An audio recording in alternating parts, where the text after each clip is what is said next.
keep us in chains. By show of hands, who else is sick and tired of the same? 1% trying to keep us small, trying to keep us from getting out.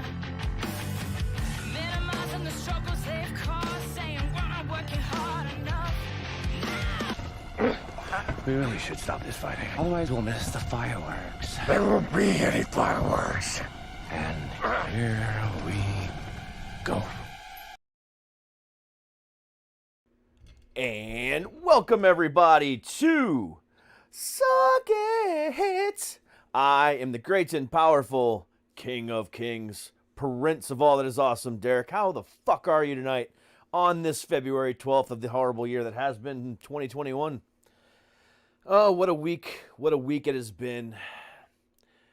You know, I have become officially the most hated man in the entire flat earth community, which is fine by me. We'll just go ahead and give a 2 thumbs up on that.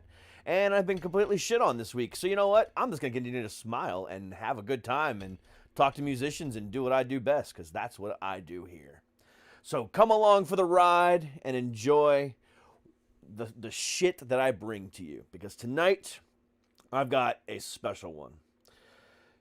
The man I have on with me tonight has worked with, you know, countless other artists, including Macklemore and so many others, and is getting ready to release a deluxe version of his newest album, which is called Failure Sculptures. You know, he's just an amazing musician, you know, just in everything else in between. So please, let's just, you know, get it out of the way here and talk to the alter ego of Christopher Mansfield, and let's talk to FENCES. What is going on, man? That was really good. That was your intro was great. It was exciting and yeah, complimentary, and yeah, you're good at this. I try. What is going on? Yeah, no, that's funny. The flat earth thing, you're hated by the flat earth community. I was like, I just want to wait to chime in on that. I mean, I'll tell you how I am. I'm fine. I'm a human. I'm sitting around. I'm okay.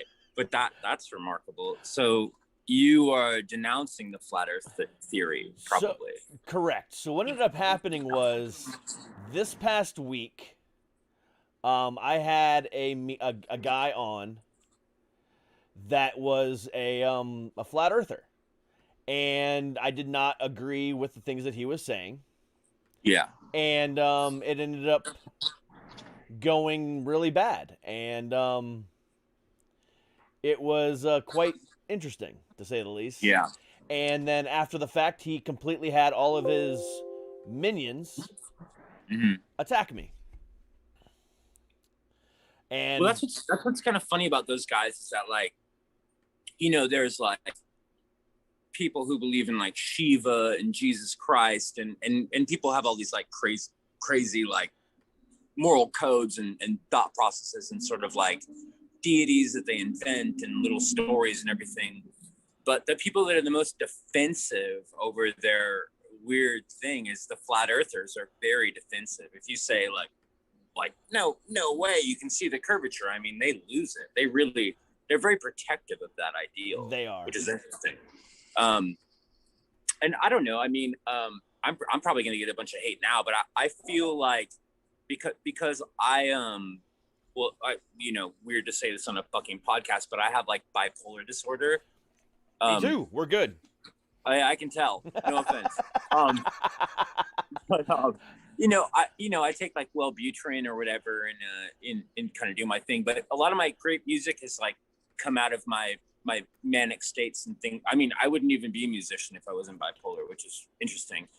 But there's a great book called Touch with Fire that is essentially saying, if you know, sometimes if you have bipolar, you can do all this genius stuff. But I have noticed in some of my low areas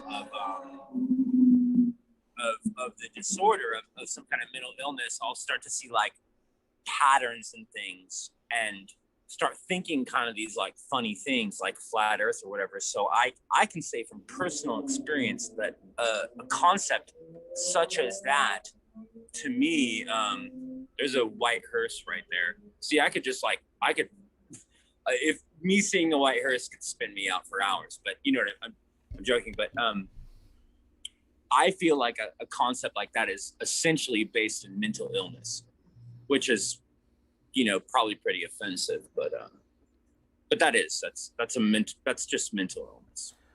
I agree. And I'm bipolar as well. I suffer from bipolar 2, generalized anxiety disorder, and PTSD.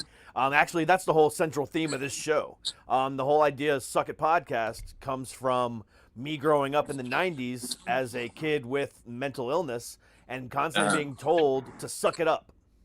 And that's not something you can do. You can't suck up mental illness. So my response to them was always suck it. So that's the name of the show. Yeah, you're right. It's you're like in like the war and your leg got blown off and they just say walk it off. It doesn't work. Exactly. It doesn't work. Yeah, let's break your leg. Walk it off. You're fine. But that's just so. Yeah, that's the week I've had so far. 5 days of absolute, complete shitting on by the flat Earth community, which again I find it hilarious because they have just taken it to another level, and it's just funny as hell. Funny as hell. That is actually funny. I don't even know if I would mind that assault on me. I think I would just find the humor in it. It's just like, it's so ridiculous, man. I mean, that shit, like, to me, it's like, I get it. I've watched everything about it. You know, I've seen every fucking 2-hour-long YouTube video, and I've been like, like there's some points there and stuff, but no, it just isn't real, and that's okay.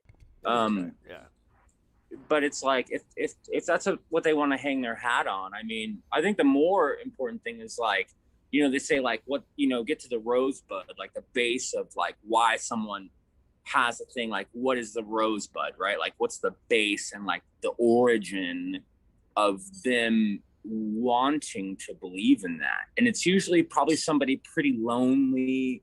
They probably are afraid of their own mortality. They probably haven't been laid a lot. You know what I mean? It's like, I think that's what it is. You could be very well fucking right. I mean, and they all gravitate to this one guy, and if you insult that one guy, it's like you insulted Jesus. I mean, that's how hardcore they take it. But again, so there's like a flat Earth like guru, like they have like a guy. I didn't know that. Yeah, there's like this. I mean, there's a couple of them, but the main guy, his name is David Weiss, and he's actually the one I had on the show on Monday, and he got butthurt by some of the things I said and told everybody to come attack me. It's like, cool. Jeez. Thank you. Because, you know, I mean, it only helps the algorithm. I don't care if you're coming to watch it and hate or not. You're coming to watch it, and that helps boost all my numbers. So thank you very much. Well, no, I mean, that's true. That, I mean, you know, we've all heard that the coin phrase, any publicity is good publicity. And you kind of think, well, maybe like in cancel culture and all that, like that's not inherently true. Like maybe it sometimes can just fuck you and you're done. Yeah. But I mean, I was thinking about like that country guy. I can't think of his name, but you know, he's rather good. Waylon Harris or something like that. Something like that. Yeah. He said the N word and TMZ caught him, but his streams went up after that. His album sales, like the hard copies, went up. I know, and that's crazy to me, because I say, oh, all right, well, I guess like are all music fans just fucking racist? Like maybe, you know, but maybe it's like when I went to listen to Old Town Road, I just wanted to know what this bullshit was, and I just wanted to hate it. You know what I mean? It's like sometimes you just go look at stuff just to hate it. So maybe a lot of those streams are people being like, fuck this racist guy with the mullet. But I still want to hear what he sounds like. Like I want to have visceral feeling. I want to know what I'm hating. So it may be that, but there's still numbers, right? Exactly. But at the same time, it's country music, so you don't fucking know. Yeah. Yeah, and that's the sad thing. Yeah. But it seems to me, I mean, I lived in Nashville for a year, and there's like this really weird sort of like, at least to me, you know, folk music and country music is very much intertwined, just almost like mathematically with like blues and like black music. You know, we took it all from like black music. So it's like they've always sort of seemed to be synonymous, like country and blues and stuff. And the way, you know, black music has evolved into hip hop, and, you know, they're talking about cultural struggles and just whatever. But it seems there is a blend in Nashville with hip hop and country, like a strong one. Like they really do that. So I feel like, I mean, most people I knew in Nashville, it's like they almost sort of like ape the like kind of the slang and the tonality of like hip hop and stuff. They're kind of like, yeah, man, they all kind of want to rap and stuff like that. It's like there's like a thing. It's like, I don't know, to me, I'm like, man, Nashville like loves hip hop and loves the black community and the black arts and stuff like that. So it's like, it's kind of weird that happened. And maybe that dude's he's probably not even a racist. He probably just throwing around a word and with not like some like real menacing intent. Yeah. But like, you got to kind of know, man, like, you know, don't fucking say that word. Like, I don't even know if I've ever said that word. I feel like if I said that word, like my head would explode or something. I'm just like, it's like so out of bounds. You know? Yeah. Especially if you're you know, and somebody who's in the public eye. I mean, you can't go saying that kind of stuff. I mean, look what happened to what's his name, Kramer from Seinfeld. What's 10, 15 years ago when he did that? That was horrifying. Yeah, it was. It was so weird because it was like, I get that whole thing where it was like, there was a new comedian. What the fuck was his name?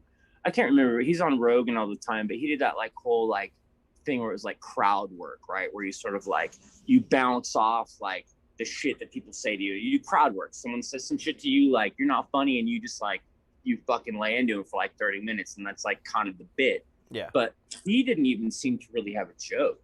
And that's what was like kind of spooky about it. He was just like, you know, but it was just like, I was just like, because I watched that and I just sort of felt uncomfortable. I'm like, what's the joke?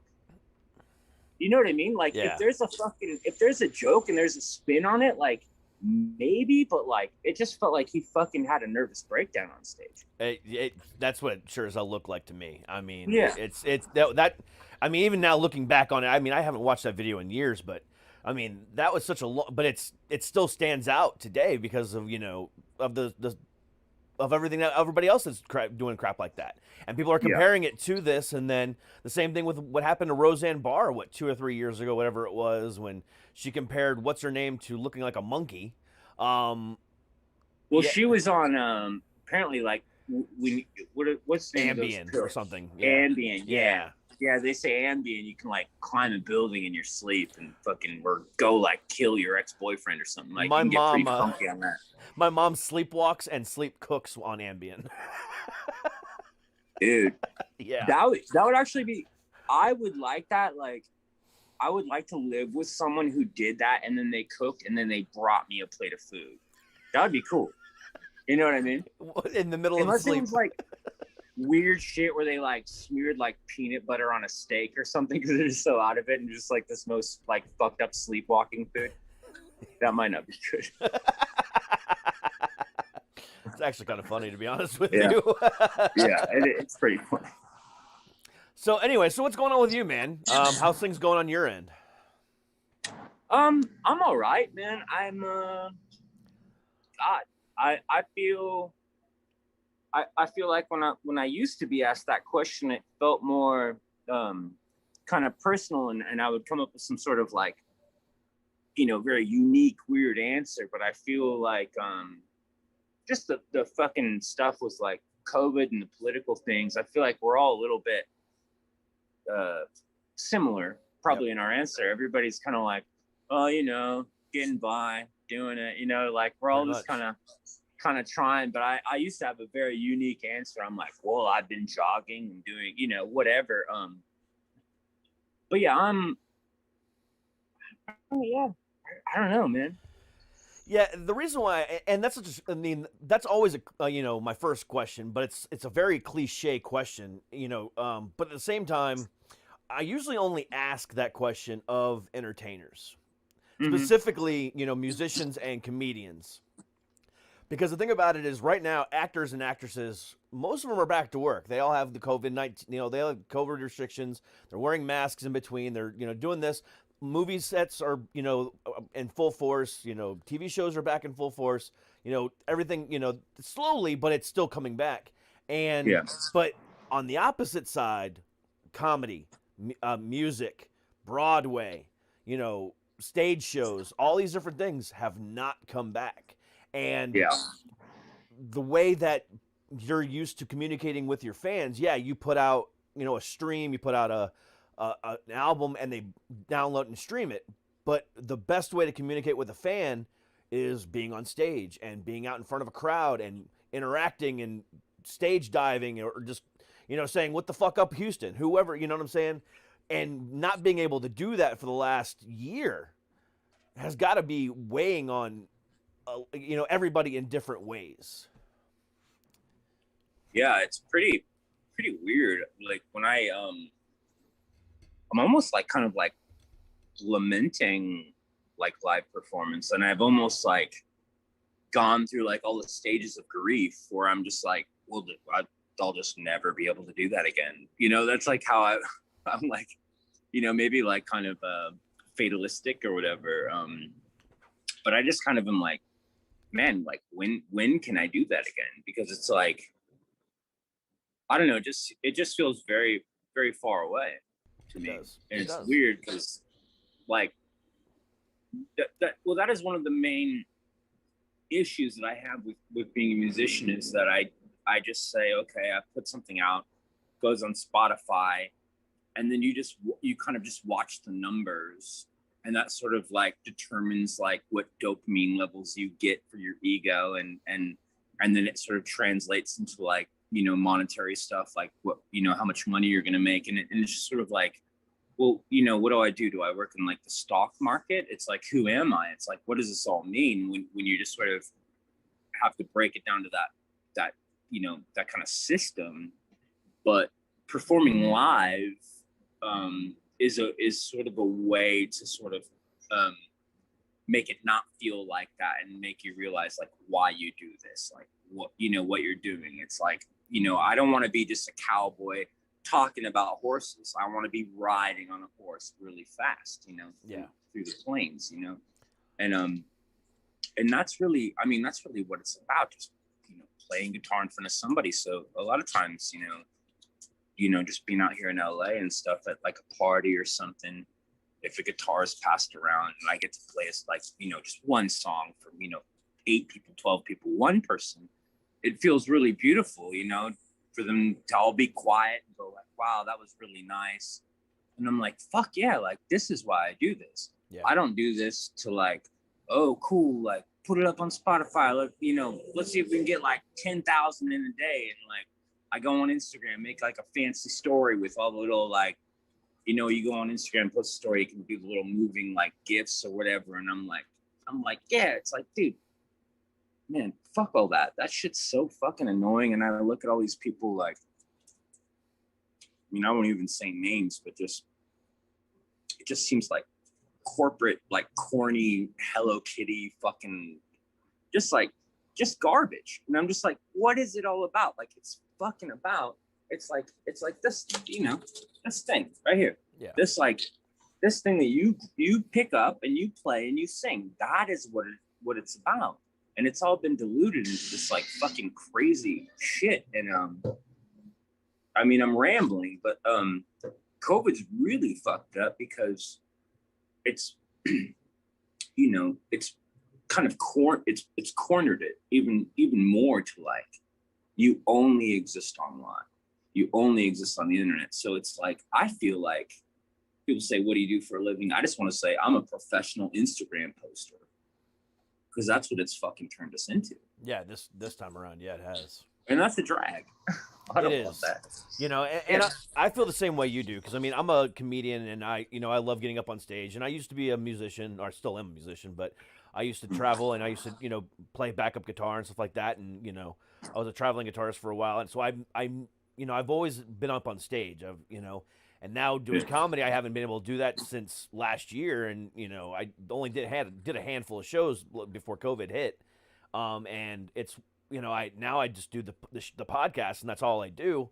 And you're exactly right. I upload it after I get done, recording it live. I pull the audio, I put it to my podcast, and I look at Spotify, I look at Apple, I look at Amazon, and all these different places. It's like, okay, cool, my numbers are great, but I miss, interacting with people, and I've become a bot. It feels like. Yeah, you turn into like a fucking, like a Russian mail order bride or something. It does feel funny. Yeah, I don't like it. And I'm not too sure. I mean, it'll go away. It will. I've never had a cold or the flu in my life, and I've been rolling around, not entirely reckless, but I don't know if I've had it. I never, I don't know. All my friends have had it, and they're all right. Everybody's all right. Everyone just said, "Oh, I got kind of sick," So it's like, it's gonna go away. And then a bunch of people I know too are getting the vaccine and whatever. So it's like, it'll go away, and we'll get back to being able to have gatherings, and that's what we need. I mean, you need to be 4 feet above everybody else on a sticky fucking stage with the mic cable and all, the gaff tape and all that kind of stuff that we took for granted. Yep. I think that'll come back, and that'll be amazing, man.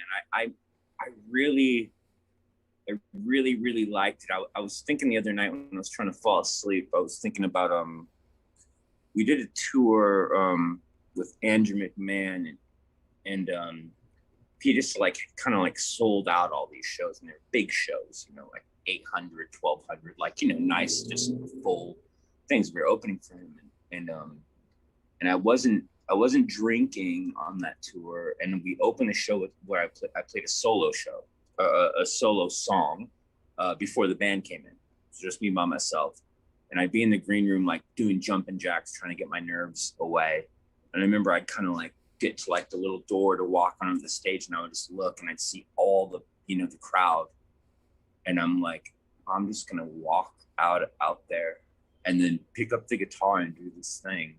And it was fucking, you feel like you're walking on water. I mean, it was a very spiritual and bizarre thing to face these nerves, and to be a single man standing and having all these people look at you. And it's just a very crazy kind of feeling. It is.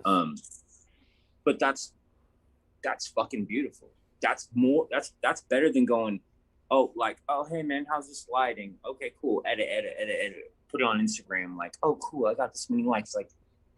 It's fucking garbage, man. If all this, if I throw this phone off the balcony, we're not talking anymore.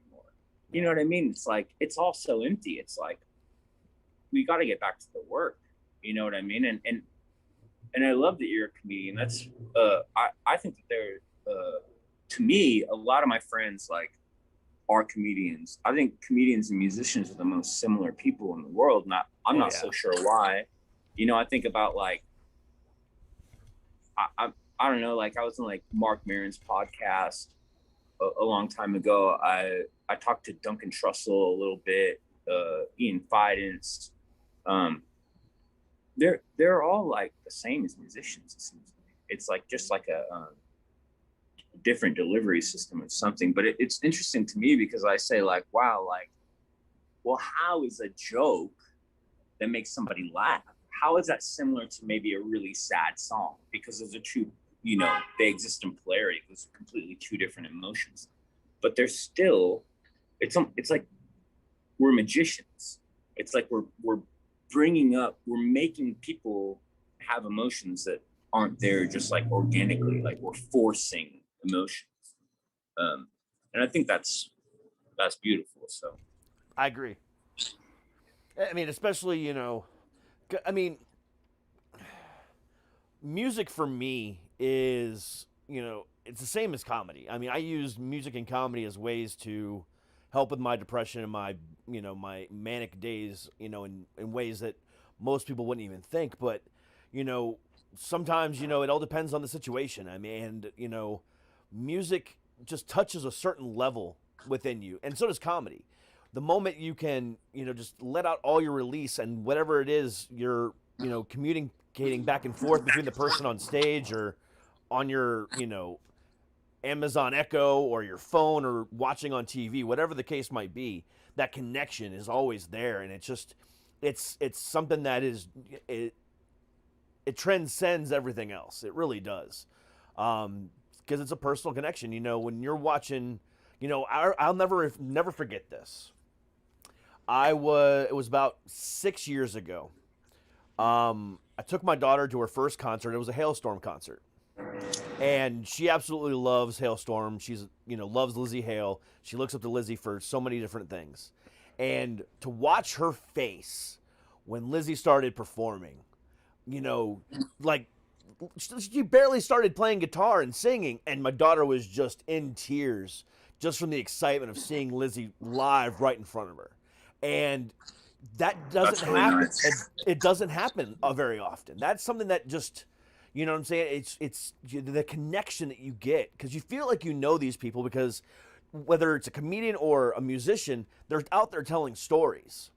And whether they're sometimes they're made up, they're, you know, or whether they're real and just you know, accentuated a little bit, you feel like you know them. So to have that interaction with them, it just, you know, it just does something to your brain, regardless of whether it's a cry or a laugh. It just does something to your brain and just brings out that awesome. I mean, it's an amazing emotion. I love crying to a song, and I love laughing at a joke. It's there's just something about it, and yeah, it's amazing to me. You know, like one of my especially if I can relate that song to something that has happened in my life. So about 2 years ago, I had a little over 2 years ago, I had a suicide attempt, where I was gonna drive off a cliff. That was my plan. However, just as I was getting ready to do that, a song by the band Bad Flower came on, called Ghost, which is an anti-suicide song, and I immediately stopped what I was doing. And now that song always has that memory in my head. But then about a year later, Ronnie Radke and Falling in Reverse released Popular Monster. And in that song, there's a line that says, "Crash my car just to feel again." And it's like, holy shit. Now that makes me remember that as well. So now I know every time those two songs come on, it makes me remember my suicide attempt. And it makes me cry and empowers me. It makes me feel all these wonderful things and sadness at the same time. And not much else in this world can do that. Yeah, I agree. I mean, yeah, there's nothing else that can do that, I don't think. I mean, it's not going to be, you know, the cop with the megaphone at the bottom of a building saying, "Oh, think about your." I mean, none of that's going to work. I mean, it's funny. It would be, yeah, a song. I think like a song is probably the only thing that could take someone out of that headspace. That's so, like, yeah, I've been there. I mean, I've done that, God, a million times. 5150s, you know, fucking, I was locked up in a mental hospital and broke out, and, you know, I've been very engulfed in the dark arts of trying to take one's life and acting, you know, really, really poorly with my body and brain and stuff. But I think, yeah, once you get in that space, you just kind of have a one-track mind, and you sort of forget everything. You forget the beauty of the world. I think, you know, having lived in that space, like, I feel as if I can talk about depression rather lucidly, just because I know what it feels like. And people say, "Oh, you must feel so sad." It's not that at all to me. You feel nothing. It's like, Exactly. It's like, I don't. You care don't attitude. feel sun on your skin. You can't taste food. You think everyone hates you. You feel useless, and it's almost like, it's really frightening when you get in that suicidal space. And you know, I apologize if I'm off and this wasn't your experience, but you just sort of feel like you can't be alive, like your existence is embarrassing. Yeah. You know, you feel like pathetic or something, and it's like, because you're not tapped into anything that is beautiful. You've almost been sort of like, depression is weird. It sort of like takes you over, like a weird little monster. It just takes you over. But something like a song, it can bring you in and go, oh my God, okay, life is beautiful. It's okay. You know what I mean? Like you need that, because at least there's a fucking song. At the very least, you know, and that could be, I mean, it almost acts as like a goddamn you know, a lighthouse for like a fucking ship in like some crazy waters. And that might, you know, kind of cliche, whatever analogy, but that's how it feels, man.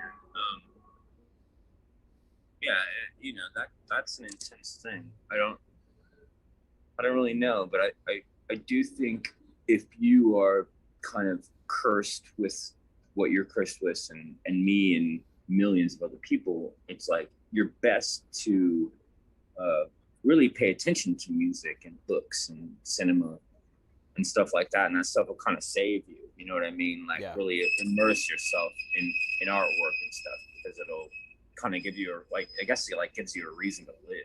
You know what I mean? Yeah. I firmly agree with you on that.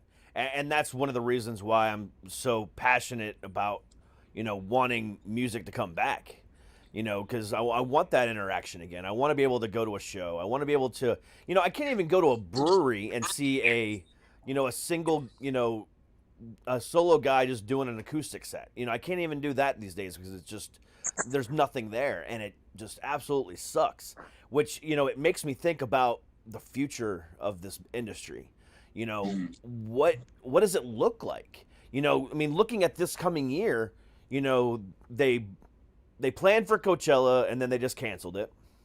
Yeah. Then in October, they announced late last year that they were planning on doing Aftershock Festival in Sacramento, but that's in October. But is that going to happen? Who knows? None of the other festivals have been announced for this year, and the ones that have been announced for Europe are starting to cancel as well. Even like the big ones like Download and stuff like that, they're all up in the air. So it's like, obviously it's going to be 2022 before it really starts to kick off again. But at the same time, what is that even going to look like? And that sucks. It really does. Because there's been so many indie artists over the last year that have been busting their ass, while these other bands that are being able to live off of residuals and have the big corporate money behind them aren't doing shit.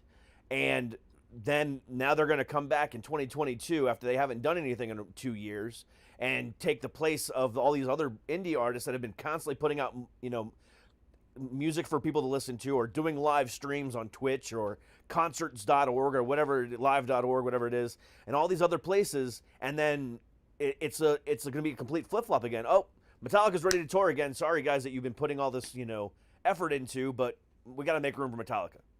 And that's just not right. So, you know, what are you seeing the future look like right now? Man, I mean, I feel like we're going to have to start to do what I want to start doing, and what I've been kind of talking about is like, you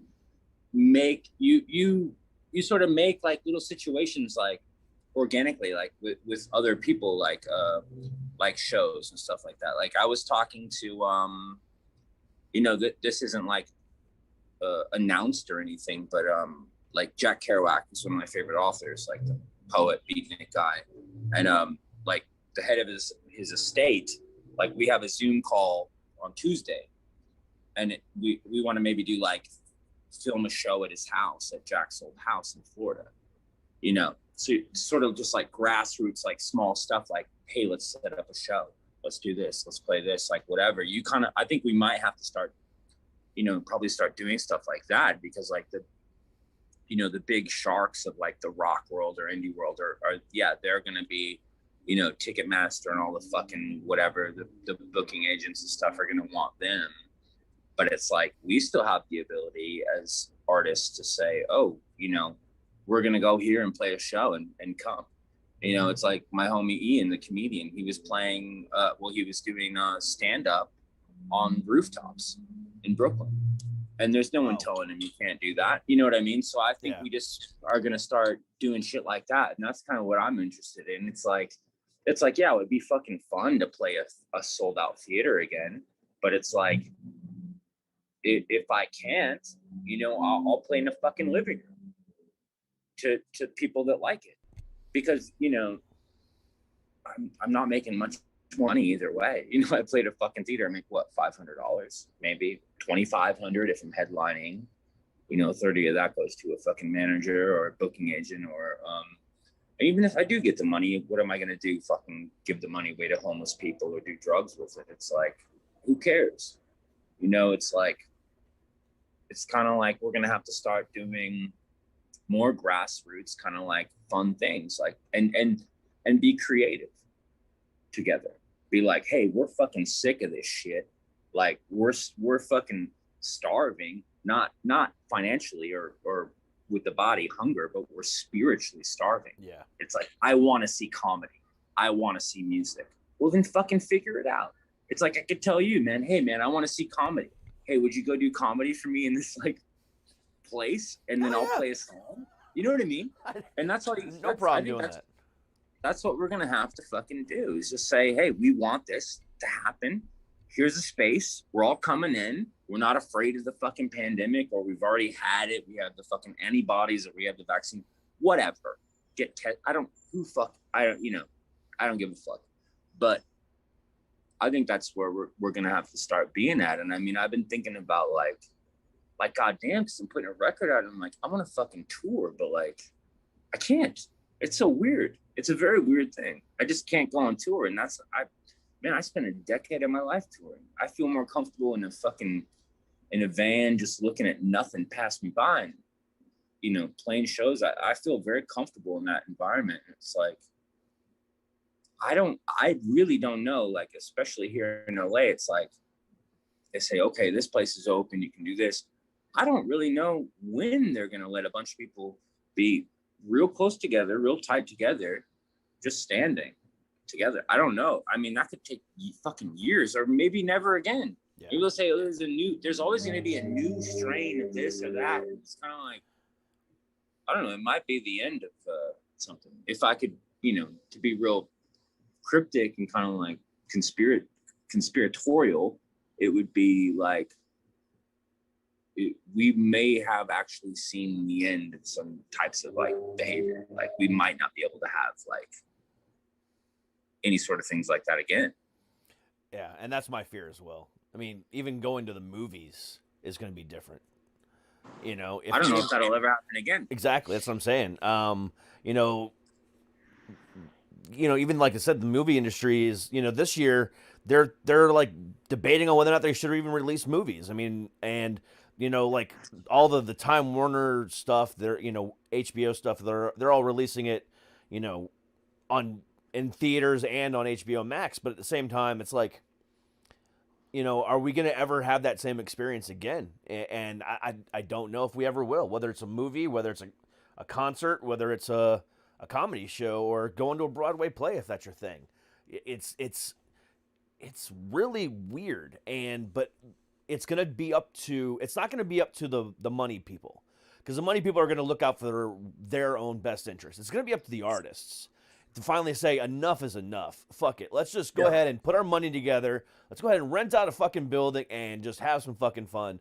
You know, hopefully Budweiser or Miller will, you know, sponsor the event. We'll never know, but who knows? And let's just do it ourselves. And that's what it's going to come down to. That's it's going to have to happen. Exactly. Yeah, it's gonna get back to grassroots and people just figuring it out and being like, I need this. I need to do this. Yeah. And then just doing it. And that's you know, that's okay. I mean, and then the real like irony of that is that all of the money makers are gonna see like, okay, shit, with this, like, all of our scare tactics and all this stuff to, like, you know, keep people in it. And I'm not like a COVID denier or anything like that. All I know is that I think that there is a lot of political motives and like weird shit going on with it. Just only in the sense that it's like, I've known like everyone I know has had it, you know, and they were fine. You know, they were just, oh, I for 2 days, like my knee was sore. Kind of like, you know, like weird, like random shit. Like kind of, Yeah. you know, they weren't like, I couldn't breathe and I had to be airlifted. I mean, and that can happen and that's tragic. But I think we're gonna have to like go like, okay, like eventually we're all just gonna have to say like fuck it. Like we're still alive and you said 2 weeks. You said 2 weeks, right? It's like they said 2 weeks in March. Now they say, don't wear a mask. Now wear a mask. And now wear 2 masks. The masks don't work. It's like they're saying all this crazy stuff. And it's like, all right. After a couple years, we're going to have to just be like, cool. It's like, dude, honestly, if like Angel Olsen or like Bonnie Prince Billy was playing a show, I'll fucking go in there, dude. If that's what kills me, if I go in there and catch COVID to watch a show, I'd rather that than fucking sit home for years and years and years. I mean, what the fuck? Like Jesus Christ, dude. I mean, I flew a fucking Cessna plane, no flying experience with a bottle of Jaeger between my legs. It's like, you got to risk it. Holy shit. You know what I mean? I just... Well, shit. That's pretty fucking badass. No, it was funny. It was wild. I have a video of it. I'll send it to you. I'll get your information. Yeah, please do. I gotta see that shit.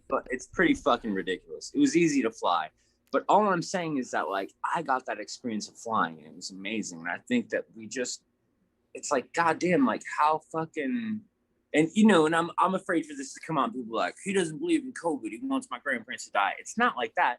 I get it. It's sad. It's crazy that people are dying, and I'm not just like, you know, flexing the fact that I've somehow got lucky or whatever. It's not affecting me. But I will say that after a while, man, it's like, would you rather like, you just see all this shit on whenever I was watching like Hulu and stuff like that, these like digital formats, they're just like, order groceries, order this, order that, order that. It's like, it's kind of weird, man. I want to sit home and like have these like billion-dollar companies just bring me stuff and just sit at home, watch their fucking shows, order their food.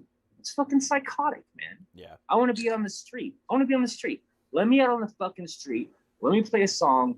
Let a homeless guy fucking lick me on the fucking cheek. I don't give a fuck. That's fucking better, dude. Yeah. That's better. I'll go down, dude. I'll fucking go down. Put me on the fucking ventilator. I'll go down. I ain't fucking... I'm not... Dude, I can't. I won't. Just like... It's not fucking... It's not gonna happen. It just like... How? I'm a human being. I have legs. I have to move around. Like, I'm not being fucking sent Costco groceries and I'm not getting fucking stimulus checks and shit. It's like, I gotta fucking... I just don't get it. I don't understand. And it seems to me the people that are really hyped on it being like lockdown, they're the motherfuckers that got a big backyard, tons of money. They're ordering smoothies and they're just like, this is a long ass vacation, and it's fine. Because I've been all around like during this pandemic into like kind of towns that are like, you know, struck by like maybe poverty. You know, they got like a Dollar Tree and a Walmart and this and that. Fucking cowboys just walking around, no mask, whatever. You know, America's still, they're trying to go. You know what I mean? It's like, what can they do? So it's, I don't know. I went on a long rant with that, but no, you're fine. Yeah, sorry. No, you're fine. Yeah. I mean, you're right. I mean, you're 100% right. I mean, nothing you said is wrong there. You know, I mean, and I'm sure a lot of people feel that way about it as well. It's, you know, as far as like they go, it doesn't matter what happens to them. They just want to be able to experience life. But at the same time, they don't want to be able, you know, they don't want to, you know, hurt grandma with it either. So it's like they're caught they're caught in a catch-22 and sometimes. But I definitely agree with you on that. I mean, if I didn't have, you know, kids and you know other people in my life, I'd be like, whatever, fuck it, I don't care. I want to do what I want to do. So I definitely agree with you on that. Yeah, it's Well, I'll tell you, I'm not running around like, doing whatever. I'm not. I'm safe. I do whatever they say to do. I do all that stuff. I will say that. I'm not like fucking doing that, but just, yeah, like I said, just after a while, it's just like, come on, you know what I mean? It's like, fuck, like what can you do? You just can't, you can't do it. It's not sustainable. It's just not, I can't just stay inside and, not leave. It's just, it's not fucking sustainable. And it's like, when will it end? They're like, and then there's a new strain or whatever, so that's even more scary, be more scared. It's just like, dude, I don't know, just fucking, I mean, if that's how it is, just like literally have a government agent walk up to me and just shoot me. If it's like, I mean, you know what I mean? It's like, I don't know. But, I am careful. I stay away from people, like, I mean, I don't really have any family, but if I had an older family member, I would stay away from them. Yeah. I do wear a mask and all that. But I don't know. I just think the thing is, it's all this fucking annoying, honestly. You're not wrong. Absolutely. 100%. So, with everything that's been going on over the last year, and like we said, there is like a whole resurgence of indie music, and just a lot of different, other artists that have been coming out, putting stuff out. Not a lot of the bigger artists have been putting stuff out. So over the last year, what is kind of some of the stuff that you've been listening to that's kind of caught your attention, that you didn't realize was out there before? What kind of stuff are you listening to now? Let's see. I mean, to be honest with you, I have this like app on my phone that I have two apps. I really like shortwave radio, so it's just sort of like old radio that just taps into like whatever wavelengths are around. Mm-hmm. So it's like, in the 40s, you have a radio thing and it's like, you move around, you find stuff. Yeah. I got a couple of those. I got a classical music one and a country one. And that's honestly what I listen to. I mean, I want to have a really cool answer, like I found this person, this or that. But I do just listen to this country app, and it taps me into like maybe probably 40 to 50 radio stations throughout the U.S. So I get to hear like the advertisements and the guys talking, and say, well, here's Alan Jackson, Chattahoochee. Yeah. Have a good Friday.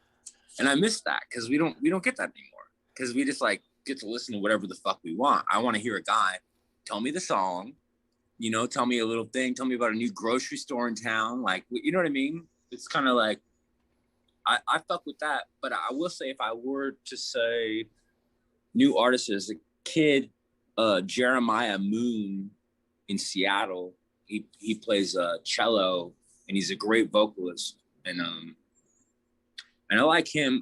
I find a couple weird people like on Instagram and stuff that I sort of listen to. There's also this like, he's probably like a 60-year-old black man that I think he definitely has like autism or something, and he posts all these videos of him trying to learn the guitar, and he just plays it so bad, like he can't, you know what I mean? He just touches it all wrong. Everything is just noisy, bad. But he has all these videos. He's like, day 3, boom, boom, boom, horrible. And he'll post videos of him reading notation, like a Beatles songbook, like not even playing. He's like, I'm gonna read and he'll just like read it silently for like a minute long Instagram clip. I look at that guy a lot. I don't know. I find like romance and like kind of beauty in his like quest to do it. I don't know, man. Yeah, I like that guy. But no, man, I'm not really like, I'm like the world's biggest fucking music fan. But honestly, like having had, done it and like being in the studios all the time and like understanding how to do it and how to like get emotion and all the tricks and stuff, I kind of like ruined it for myself in some ways. So I tend to listen to weird stuff, just classical, like background music. I don't want to really hear another guy just like blah, blah, blah, blah, blah. I don't want to hear like singing and I don't know. That's kind of a sad answer because people would think like, oh man, that guy must be a really big music fan. But I don't know. I like audiobooks and classical and like old country. Yeah, it always fascinates me to ask that question. And again, it's another one of those cliche questions. What are you listening to these days? But it's fascinating to me to talk I feel like to. I had a horrible answer. I'm embarrassed. No. There's nothing wrong with it at all because it's fascinating. Yeah. To talk to a rapper that says, no, my favorite band out there now is all these different rock and metal bands. It's like, okay, cool. Or you talk to a rock guy and then you ask him, what are they listening to? Oh, that new Machine Gun Kelly is pretty fucking cool. And it's like, it's all the weird and crazy answers you get from it's really interesting, to know that, Korn and Jonathan Davis, they don't listen to rock at all. They only listen to rap, but yet all they do is play rock. And those types of stuff, I love knowing that kind of stuff because it just really kind of lets you know what the psyche of that person is and the inner workings and what they do to motivate them. And if it's fucking Bach helps you write the greatest fucking rock song ever, fucking listen to Bach or Mozart. Who gives a shit? But I think it's really interesting. I've gotten some crazy ass answers, and it's fascinating to me. It really is because it's just to find out, you're stuck in this one genre, according to your fans. This is who you are, so you should only listen to this stuff that's in your genre. But then you ask them that question, they're like, no, but I don't even listen to that genre. I listen to everything else, and it's like that's fucking cool, and I like that. I like that a lot. Yeah, that is weirdly how it is. I was talking to when we did Lesser Oceans, probably 2015, 16, I think. We had Jason McGurr from Death Cab for Cutie was the drummer. Death Cab for Cutie, a very adored indie rock band by all, they were one of the Very biggest. much so. Yep. And we were talking and we were in his car. We're going to the studio. And he had the turn signals on going, right? Turn signal. And he started kind of drumming on the fucking car to that. And I was like, man, that's good. Like he did a little beat. And he was like, yeah, I don't really listen to music. He said, I just kind of like hear different beats like in the world that are coming at me. And that's enough for me. That's where I get my inspiration. And I was like, God damn, he doesn't even fucking listen to bands. He listens to a goddamn crow swooping by and making a caw. And he's like, you know what I mean? Like, that's pretty badass. That's some wild shit. He's on that real wild guy stuff. And I'm not quite there, but I definitely told him too. I said, yeah, man, like I can't listen to stuff that sounds like me because then I'll try to, I'm so like, I guess adaptive or, yeah, that'll be the word. I would try to sort of, copy it, I guess. If I really heard something else, I would just accidentally sort of like absorb it, like usurp it and kind of start to sound like it. So I don't really, when I play music, I want it to just come from like, straight from heaven into my head and out of my hands. I don't want to, go, oh, cool, like here's a new James Blake record. Because if I listen to something that I really like, I can't help it. I'll try to sound like it. Yeah, and most people are like that too. And that's one of the things too. Like, people that don't listen to the same genre they play because they don't want to sound like everybody else. They just want to. If it sounds like I'm great, I mean, but it came from my own hands. I haven't never even heard them before, so it's like no big deal. So yeah, that I can definitely understand. That is a thing, and I can definitely understand that. I've heard that a lot of times too. Because that's just human nature, especially if you really dig the sound, you're gonna be like, I gotta recreate that, and oh yeah, you'll fucking do it. I mean that's happened to me before, and it was I mean it sounded cool, but it was horrifying. I mean I've heard things that have inspired me so fucking heavily, like what was it? This is actually kind of cool. Like, The Weeknd is like huge right now, like Super Bowl, whatever. My friend Marco Collins is a DJ at 107.7 The End and KXP, sometimes Seattle guy. He was like, first guy to play Weezer, Pearl Jam. He's in the Rock and Roll Hall of Fame. He was like the guy in the grunge era. He played all those first bands. And he's just like a friend of mine. He's a really cool guy. And he sent me, God, dude, probably like 2008, The Weeknd's like first demos that he sent to the radio. No, he didn't. It wasn't the record yet or anything. And it sounded so fucking cool. It was the coolest thing I ever heard. And I heard it. And then I started trying to make music like that. You know what I mean? And I was like, what the fuck am I doing? I'm trying to make this like hip hop, like sexy, kind of like dark, weird, kind of, you know what I mean? But it just got so a hold of me that I was just like I have to kind of emulate this because I was just so enamored by it. I guess I just can't sometimes like navigate that line of like what is being inspired versus, you know, just wanting to do it. So it's just that. So I just don't listen to fucking music anymore at all. Like really, like I said, like, because for me, if I hear like, you know, an old Hank Williams song, I'm not going to be like, I want to sound like Hank Williams. I'll just play that old shit. And it's just like nice for me. And like Debussy and Stravinsky and the classical guys, I don't get any sort of way, but yeah, it's funny. Every once in a while I hear like some pop music, and if I'm in the studio, I'll say like, "Oh, hey, like, you know, put that like that Sia vocal effect," you know, because I'll hear like a pop song. I'm like, give me that vocal tone or whatever like that. But yeah, I just gotta be pretty careful. Yeah, if I hear something I like, I want to do it. You know what I mean? I just gotta stay the fuck away from it. Yeah, and that, again, it makes complete sense. I mean, there's no two ways around it. It makes complete sense. It's just human nature. Yeah. But at the same time, you know, from the opposite side, you know, on the, you know, from me, you know, being the fan now, I hear that all too often.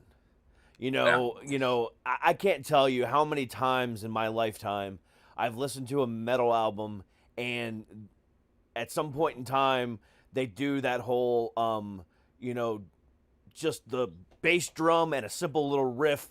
Hey, hey, hey, you know, it's like Metallica used to do in the 80s all the goddamn time. And now everybody fucking does it. It's like, why are we still doing this?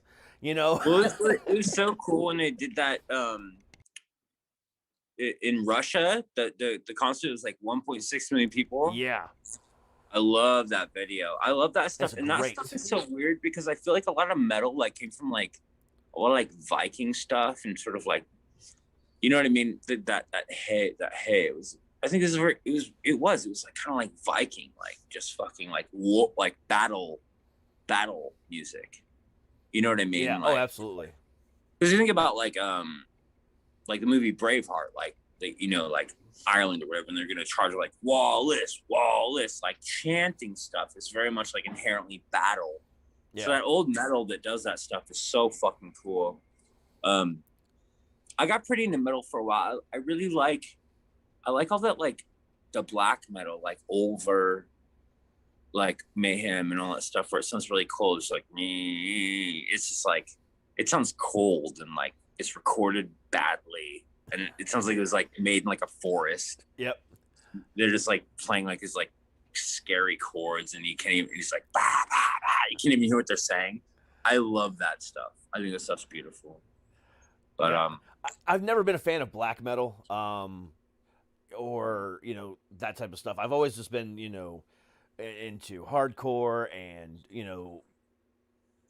not even so much death metal either. Just I just love everything heavy that has a melody too. Oh, okay. I get that. If you do not touch the bottom 3 freaking strings, I don't want to listen to your music.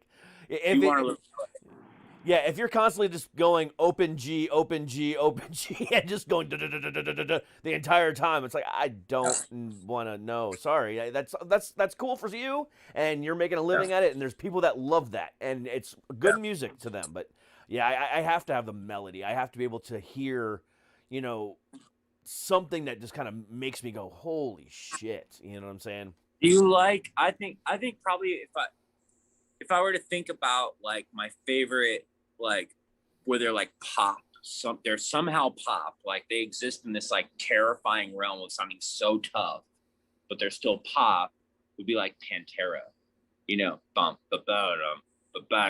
like, Yeah. like, wow, are you talking to me? Like, they're so fucking scary, and like, I guess that's kind of metal or hardcore, but they're like pop songs, you know what I mean? And Rage Against the Machine too, like those guys that were like so frightening and angry, but it was like you hear it one time, it's stuck in your head. They're like pop songs, and it's like funny to me, like with these dudes. Yeah, I can see that. Yeah, I mean, and don't get me, and it's still metal. I mean, but at the same time, Yeah. it took on a whole other life. And I see what you're saying as far as it being a pop song. Anything Yeah. that's like that catchy, I can definitely understand where you're coming from on that. But again, it's I just love everything about music, and it's my daily go-to to just decompress. Yeah. I mean, especially if I find something that's new, find something that I haven't heard before, or something that's doing something different. It's so hard to find somebody doing something different nowadays. Because like you Yeah. said, everyone's copying everybody, and just to find that original sound and just be different with it is something that is taken for granted these days. Like one of my favorite bands right now is a band out of Boston by the name of Ice Nine Kills, and their gimmick is writing songs based off of movies and poems and stuff like that, but like mainly horror stuff. And and then they act that stuff out on stage as well. So like their last album, they had a song about Jason and Friday the 13th and Nightmare on Elm Street and Jaws and everything else like that. And then you go and see them on stage and they act this stuff out. And it's different. It's intriguing. You want to be a part of it. And you just don't see a lot of that different stuff these days. But when you're actively trying not to be somebody else and you're trying to take everything out of and just be you, I think that is the most genuine, and I love that about you. That's pretty badass. It really is. Yeah. I mean, that's like the most fun thing about like participating in this artwork as a musician is you really get to like be almost like grossly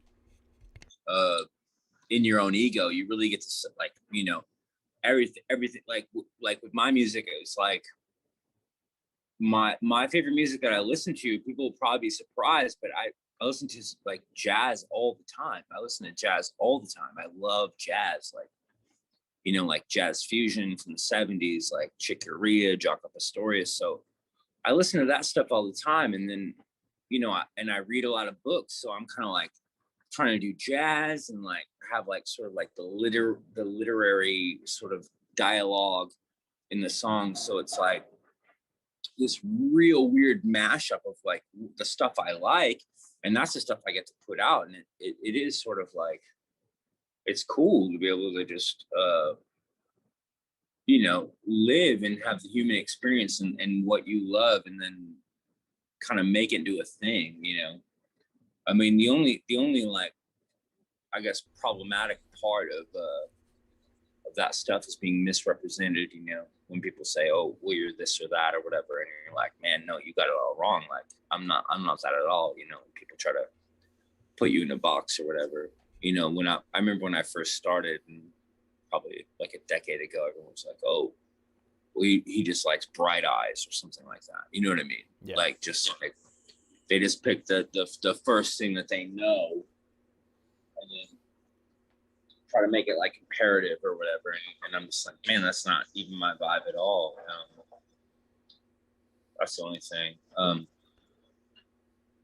I mean, I might have like lost it. I think we're just talking. You're not even asking like questions. But yeah, I think it's it's really just like, you know, I think about it a lot, like how all this stuff works, like the human experience in music and artwork and stuff, is that like Duncan Trussell said this, sort of like being a human like a beaker, right? And we're just sort of putting different mixes into it and just sort of testing weird things out. We're trying different things, you know. It's like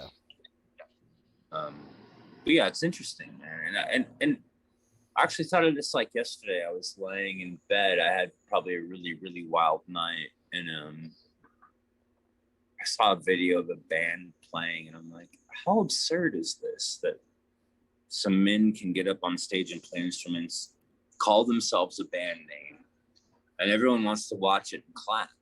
It's like a very bizarre thing. Like, it's like, it just makes me laugh, honestly. Like the whole like concept behind it. It's like what we really need to be doing, or what we, you know, I'm not saying this is what we should be doing, but like technically it's kind of like, okay, cool. Like we invented the wheel, arrows to fucking, you know, hunt a deer, fire. It's like we have all these things, and then we just like come up with this silly shit like, oh yeah, like let's have some guys like making noise and call them a band name, and people will just clap and adore them. And I'm like, the whole concept is so goofy. When you put it like that, yeah, you're not wrong.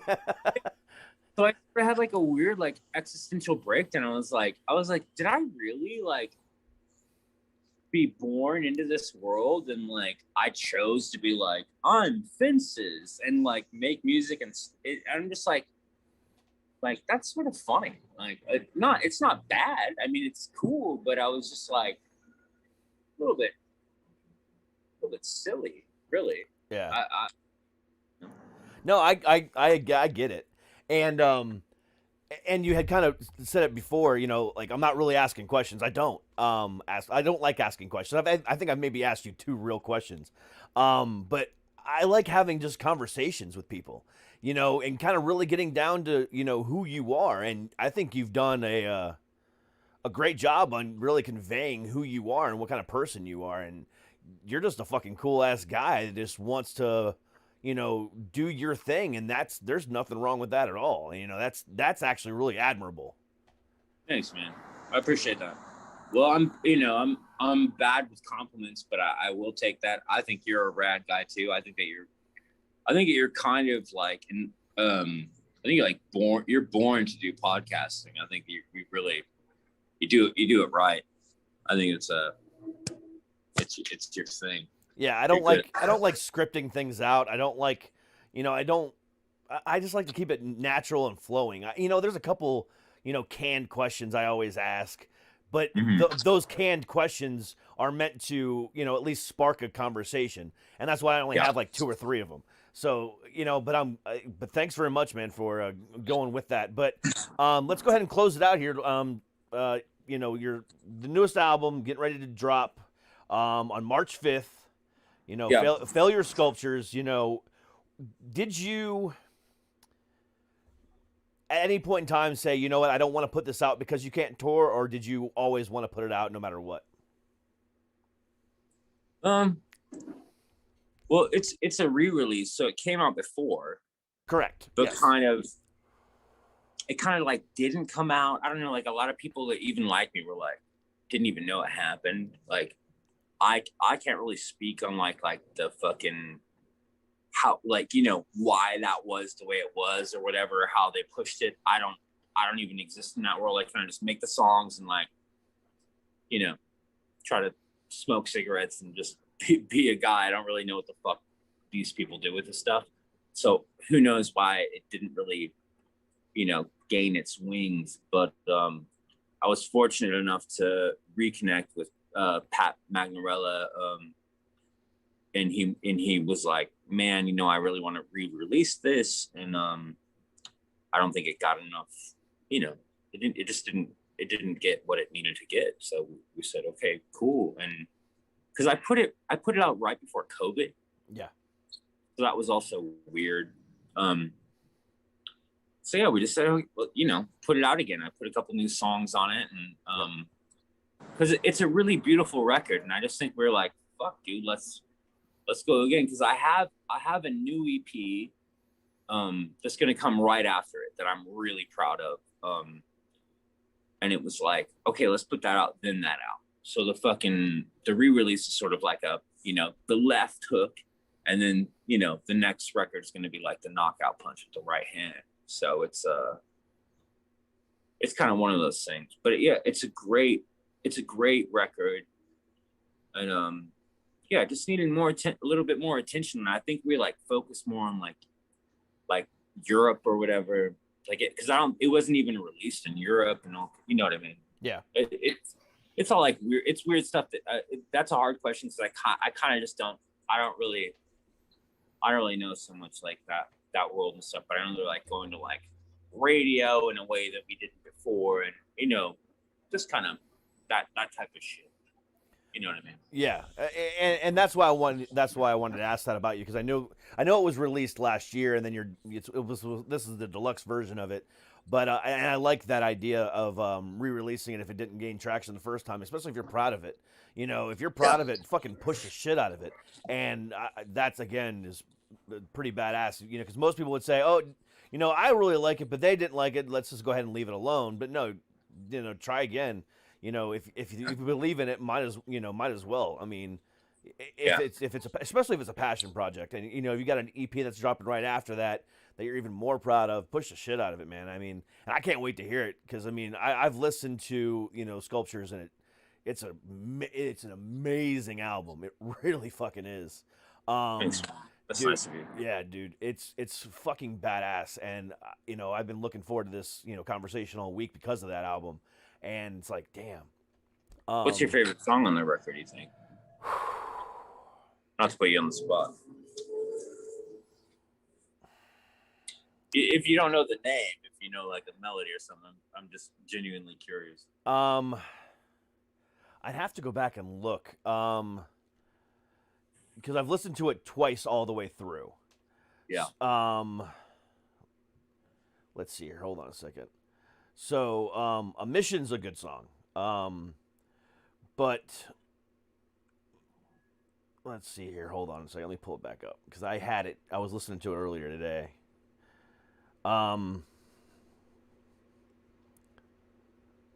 Me and my promotional fucking link. A Mission's a fantastic song, and I like Paper Route as well. Yeah, those two songs are a great way to start off an album, and it really kind of sets the tone for the rest of the album. Yeah. But those two first songs, and then Wooden Dove is pretty fucking badass as well. Thanks. That was a hard one to write. That's a really like proper, like that's like a proper song. Like the chord changes up. That would be like, Wooden Dove for me feels like my skill set fully being used to write a song. It's like that was like not hard, but I was just like really trying. Like the way it kind of moves around a lot. It was like, oh, don't you cry, we're only alone for one life. It's like the melody of it is very classic and everything. So I like that song a lot. Yeah, that was a hard one to write. Yeah, when I'm listening to these albums to prepare for a show, they're usually just on in the background, and I'm doing the dishes, I'm cleaning the house, it's earlier in the day or whatever. Right. But Wooden Dove is definitely the one that stuck out the most. But again, the first two songs really set the tone for that album, and it does a great job of that. And I think the way you pieced it together, all the songs, the way you worked it, put it together, worked perfectly. It seems like it flows very nicely, and it doesn't seem like there's any harsh cuts in between the two different songs, and it's really nice, really nicely laid out. I appreciate that. Yeah, I think that's kind of a forgotten art. I really am into how like I like to like make albums. I really like at the end of recording a record, I really like it. I just get crazy about like what song should go after what song, and to make it like a real like linear and kind of whatever, like a kind of like a little story, and I want it to flow. So it's like very important to me, even though I kind of am aware of the fact that like, you know, people are just going to listen to like 2 of them. I know that, but I'm still just like, yeah, it needs to be, you know, this has to be a flow of these songs, because that's the thing. Yeah, and I'm definitely one of those people that will only listen to 2 or 3 of songs on an album, but only if the things that I just mentioned happen. You know, the harsh cuts in between 2 songs. You know, where there's a definite, you know, it doesn't work together. Why did they put this song behind this song? And you know, and also if the flow of the album just doesn't work overall, it's like I can't listen to the whole album. But someone that actually puts the time and effort into making sure that 1 flows into 2 and 2 flows into 3, et cetera, et cetera, et cetera. And, you know, trying to tell a story within each song to make a whole story by the end of the album, I love that. And that's what drives me to listen to a whole album. Whether it's, you know, and that's one of the things I love about concept albums. You know, that they're out to actually make a whole 12-song story. And I love that. That's one of my favorite bands out there is Coheed and Cambria. You know, that's what they're known cool. for. I love them. Yeah, they're known for that. They're known for nothing but storytelling, and they even incorporate comic books in with it. But, you know, which makes me even more of a nerd for them. But that's what I love about. You know, they pulled all that stuff. Most of that stuff they pulled from like Rush. Like I used to love Rush, like 2112, and all that stuff, like the old prog rock Rush. Yeah, 2112. That record. It was a constant. Yeah, the concept album was like a 1970s like prog rock thing. Yeah. And Rush and like Yes, King Crimson, all that shit. That's what really sparked like Coheed and Cambria. I used to like them probably goddamn 20 years ago. I liked Coheed and Cambria. But yeah, that stuff is wicked. If you haven't heard it, listen to 2112. That concept record is crazy. I know I have heard it. I just haven't heard it in such a long ass time. It's just basically like music is like outlawed, and then by the end of the record, like a guy finds a guitar like, you know, under a rock or something, and then he like shows it to like the judge and jury, and he's like, I found this thing, and like I want to play, and then like he starts like solo. It's fucking awesome. It's funny, but you know, it's cool. Yeah, like I said, I haven't heard that album in so long. You know, you're saying it, it's like I vaguely remember that. I don't even remember much about it. I gotta go back and listen to it now. But yeah. I mean, and I still love Coheed. I mean, I saw them in 2019 perform in Baltimore. They're fucking fantastic. But yeah, the guy's got a good voice, man. Real high. I really, especially for the size that guy is. Claudio Sanchez is a big fucking dude, and the way he can fucking sing, just the first time I ever saw him, you know, live, I was like, that voice is coming out of that dude. Yeah, it's pretty wild. Yeah, he's got he sounds like a fairy, or like I don't even know, like a bee. It's just like this tiny, like really high, crazy voice. Yeah, I mean, he's got that. He definitely sounds like, you know, Geddy Lee, or, you know, definitely some Led Zeppelin influences there. But that's just that. But even when he talks, he has a naturally high speaking voice. So it's like, okay, I can, you know, it's not mimicry. It's just that's what he is. That's what he sounds like. That's true. Yeah. Well, that's one of my favorite. I love when I hear like singers talk and they sound like how they sing. I'm always like, oh man, that's cool. It just makes it feel like a little bit more honest. I'm like, oh, that's just like that's, you know, God gave you this like certain type of molecular structure in your throat, and you're just singing naturally. Yeah. You know, not doing anything fake. Yeah. Just, you know, it's cool. Because that's another thing that happens too often is people try to mimic the sound of one of their favorite artists as far as like their voice. And that's like, come on, you know, that's horrible, but you know, it happens. But dude, again, I can't express enough to you. I mean, like, the album is badass. So, you know, guys, take a listen to it. You know, March 5th, you know, listen to the re-release of it. Listen to the new songs that are on it. It's a beautifully written record, and, you know, you just definitely deserve the praise that this.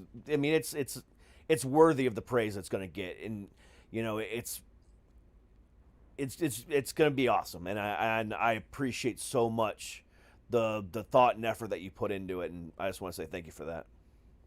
Thanks, man. Thank you.